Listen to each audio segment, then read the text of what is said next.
કરજણમાં GEB office નજીક 220 કેવી tower લાઇનમાંથી સ્પાર્કિંગ થવાના કારણે નીચે જમીન પર આગ લાગી હતી.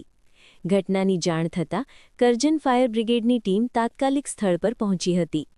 ફાયર ટીમે પાણીનો છંટકાવ કરીને આગ પર કાબૂ મેળવી લીધો હતો.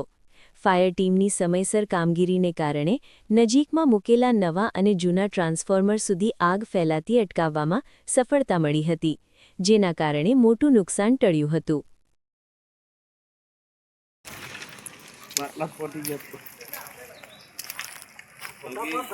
जो उसके लिए भी दिक्कत हो जाएगा क्योंकि टीसी मोबाइल भरा होगा, फिर वो वहाँ पर लगेगा तो